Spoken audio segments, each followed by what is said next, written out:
Hello, I'm Professor Von Schmohawk, and welcome to YU. We have seen that many real-world problems can be modeled and solved using quadratic equations, and that single-variable quadratic equations can always be put into the standard form ax squared plus bx plus c equals 0, where a, b, and c are constants.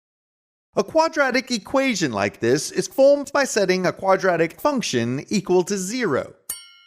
In the same way that a linear equation can be formed by setting a linear function equal to 0. However, quadratic equations are typically not as easy to solve as linear equations. For example, without techniques beyond what we have learned so far, the quadratic equation 6x squared plus 11x plus 4 equals 0 could be quite difficult to solve.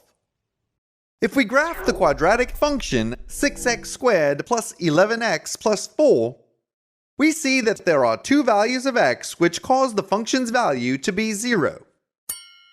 But to find these x values, we must solve the quadratic equation.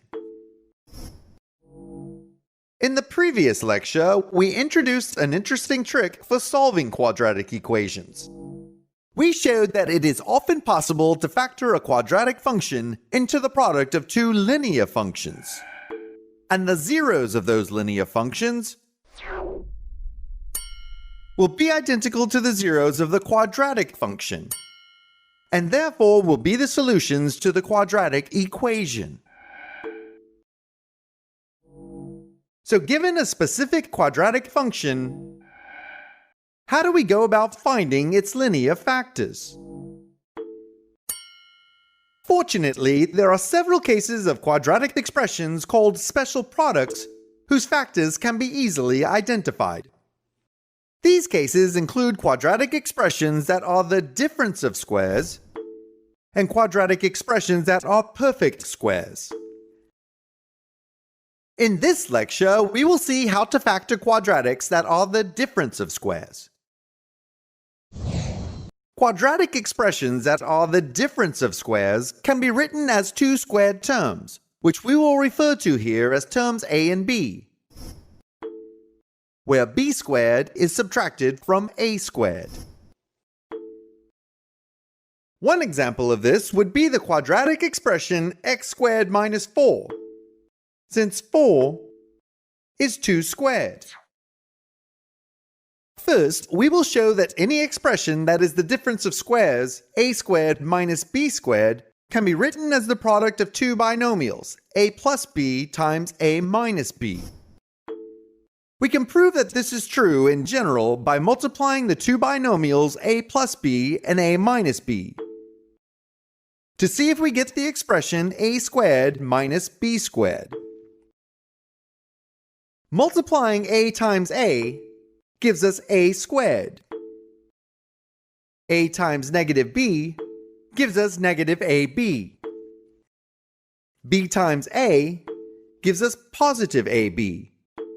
And positive b times negative b is negative b squared. Now, since negative ab plus positive ab is 0, these two terms cancel,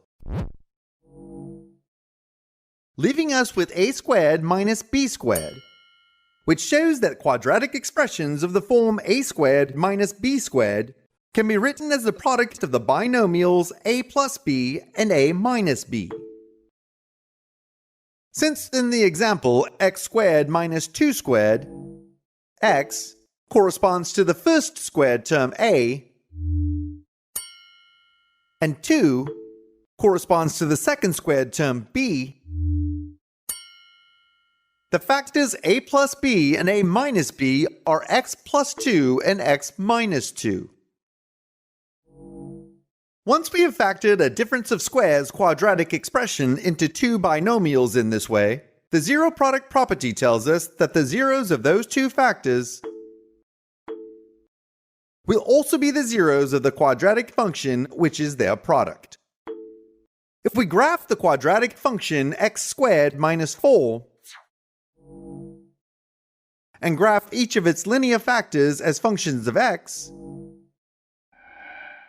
we see that the zeros of these two linear functions are identical to the zeros of the quadratic function. Finding the zeros of linear functions can be much easier than finding the zeros of a quadratic function. We simply set each linear function equal to 0 and solve for x.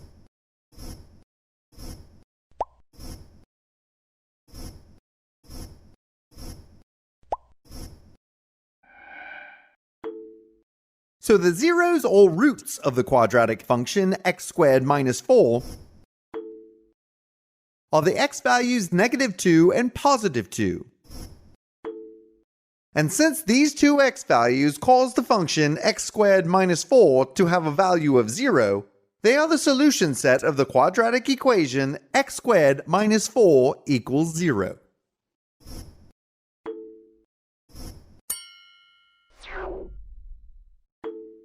The zeros of quadratic functions that are the difference of squares will always be 2 points located equal distances to the left and right of the origin.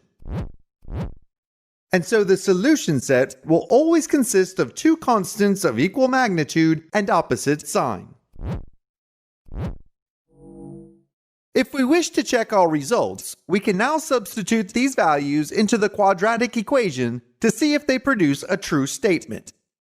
We start by substituting the first solution, -2, for x. -2 squared is 4, and 4 minus 4 is 0. So this confirms that -2 is a solution to this quadratic equation. Likewise, substituting +2 for x gives us +2 squared, which is 4, and once again 4 minus 4 is 0. So +2 is also a solution, and our solution set checks out. Another example of a difference of squares is the quadratic expression 9x squared minus 25. This quadratic is the difference of the squares of the terms 3x and 5. So 3x corresponds to the first squared term a, and 5 corresponds to the second squared term b. Therefore, the factors a plus b and a minus b are 3x plus 5 and 3x minus 5. So to find the zeros of the quadratic function 3x squared minus 5 squared, or 9x squared minus 25, we can set the two linear functions that are its factors equal to 0 to find their zeros. Setting these linear functions equal to 0 and solving for x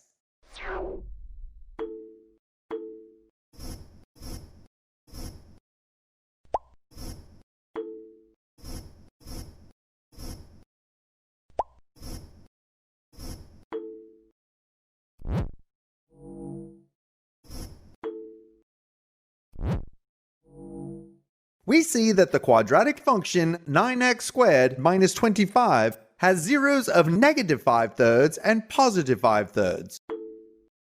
Likewise, these two x values are the solution set of the quadratic equation 9x squared minus 25 equals 0. To check our results, we can now substitute these values back into the quadratic equation and see if they produce a true statement. Substituting -5/3 for x gives us -5/3 squared, which is 25/9. 9 times 25/9 is 25. And 25 minus 25 is 0. So -5/3 is a solution to this quadratic equation. Likewise, substituting positive 5/3 for x gives us positive 5/3 squared, which is once again 25/9. And so we get the same result as before, 0.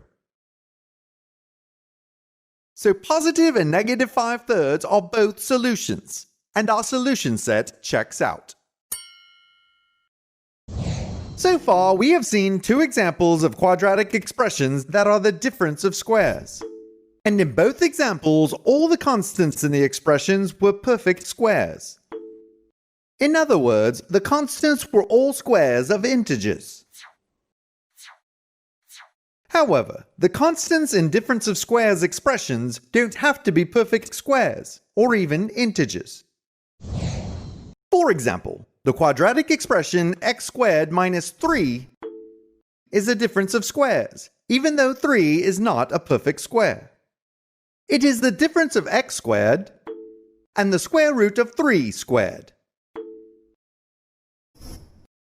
So x corresponds to the first squared term a, and the square root of 3 corresponds to the second squared term b. Therefore, the factors a plus b and a minus b are x plus the square root of 3 and x minus the square root of 3. So these are the factors of x squared minus the square root of 3 squared, or 3. Another example would be the quadratic expression 3x squared minus 7, which is the difference of the square root of 3 times x and the square root of 7. So the square root of 3 times x corresponds to the first squared term a, and the square root of 7 corresponds to the second squared term b. Therefore, the factors a plus b and a minus b are the square root of 3 times x plus the square root of 7 and the square root of 3 times x minus the square root of 7.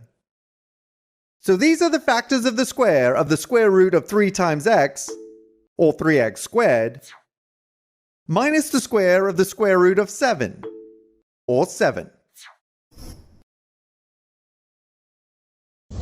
So the only requirement for a quadratic to be a difference of squares is that it must be able to be written as x squared multiplied by any positive constant minus any positive constant. When we recognize that a quadratic expression matches the form of a difference of squares, a squared minus b squared, then we know that the expression can be factored as the product of two binomials, a plus b and a minus b, which then makes it a simple task to find the zeros of the quadratic function and the solutions to the corresponding quadratic equation. In the next lecture, we will see how to factor quadratics that are perfect squares.